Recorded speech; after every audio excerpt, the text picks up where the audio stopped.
ওকে নিষেধ করলে কেন? তোমাকে নিষেধ করলো? তুমি নিষেধ করতে ডন আমি ডন ডনের মতো আমি গরিব হতে পারি। আমার যতটাই হিম্মত আছে এতটা আমি করি। এই জায়গাগুলো না আমি যা করে দিই কেউ করতে পারে না। ওটাই তো, তার জন্যই তো তুমি ডন, বুঝতে পারলেন তো? তার এই জন্যই যে তুমি ডন। জায়গাগুলো সাফ সুতরা যত দেখছেন না আমি করি। এটা কি করি, 2-4-5 জন আসে ইচ্ছা ওকে মদটা খাওয়ায়, খায় দেয় আসবে, বাস। এই হচ্ছে হিম্মত। আমি তো কারোর মধ্যে এক পয়সা পকেটে বই না, এটা বললাম না। না, তুমি তার জন্যই তো ডন এলাকা। বাস স্ট্যান্ডের ডন। গরিবের ছেলে, আমি গরিব।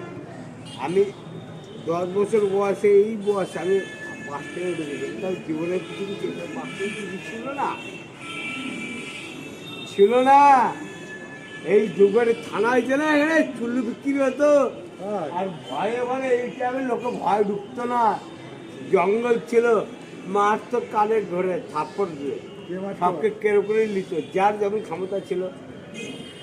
তাহলে তো তো এখানে বাথরুম করছে, তুমি নিষেধ আর করছো না? আমি তারপরে জানো তো ভুট্টার খই দিতাম 70 পয়সা 60 পয়সা প্যাকেট, এক প্যাকেট করে ভুট্টার খই বানাতাম আর বিক্রি করতাম। বুঝতে পারলো তো? সেই ছিলাম।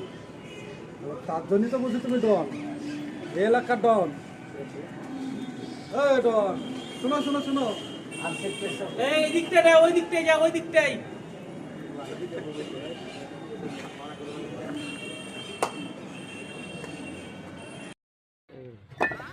হয়েছে কই উঠছে, কই কই উঠছে, হাট, উঠছে নাকি? ও হ্যাঁ হ্যাঁ, উঠছে উঠছে উঠছে উঠছে, বড় পয়েন্ট হয়ে গেছে। তুলো দুপায়ে তো লোক, কোনো ব্যাপার নাই।